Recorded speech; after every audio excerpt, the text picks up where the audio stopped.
بسم الله الرحمن الرحیم. دا ډېره د فخر او د خوشحالي خبره ده چې نن پټون عبدالخالق سره د خپلو ملګرو راغلو او بیا نه ترې کې ویسور شو، ډوګر کې ویسور شو، ډایرکټ د مو د مرزور خاورې ته راغلو او په دې خړې خاورې مو سره نستای قبول کړو. دا ډېره د فخر او د خوشحالي خبره ده. انشاءالله زه د خپل قوم، د خپل خلکو، د خپل کلي خلکو سره دا وعده کوم چې نن دې ته کرسي ایښې ده، سبا دپاره دې ته به کرسي به نه وي، مو سره په خړو خاورو باندې کېنېږي. دا زه دوی سره وعده کوم. د ورځې خلکو، د موسسې قوم مشرانو کشرانو، دا زه د ناورې چې په دغه سوچ دا خبره زه نه کوم چې دا زموږ د سکول ملګری دی یا زموږ د کالج ملګری دی. دا یو غیرتي ځوان دی. دا د موسسې بچي بچي ته پاته دی چې زوی زوی کوي د موسسې وخت یې حکومت سره یې حکومت نه کړی دی، کپل منسټر نه کړی دی. دا د مو د سترګو هول دی.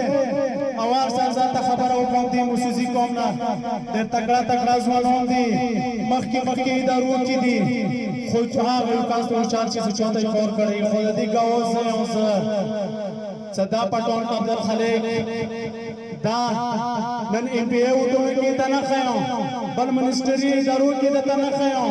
دا یو عوام تاسو او بیا یې د بل مشر نه او د بل تکړه ځوان نه، د بل افسر نه، خو بیا یې هغه پوښتنه نه ده کړې، خو دې د خپل قوم پوښتنه کړې ده. او موسسیا ژوندی اوسه، په دې خبرې کوه اوسه، خپل سوچ بدل نه کې، خپل ضمیر بدل نه کې. نن تا ته دغه یوه موقع په لاس باندې درغلي دی، ضایع یې نه کې. خیر که دی غریب وي، که دې سره پیسې نه وي، دې سره مول نه وي، خو دې سره غیرت دی.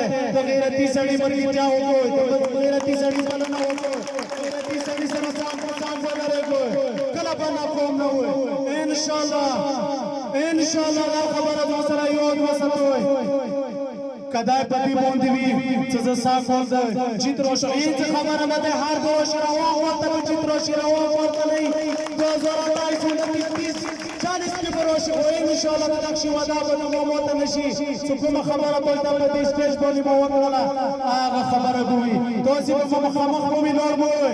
ما دا خبره ایسه مخکې وکړله خپلو ملګرو سره چې دې مرځای کې په لسګونو باندې ابادي دی، خو هر یو کور ته د ګوډې لاره نشته دی، د سړک مجبوري دی، د اوبه مجبوري دی، د هر یو شي مجبوري دی.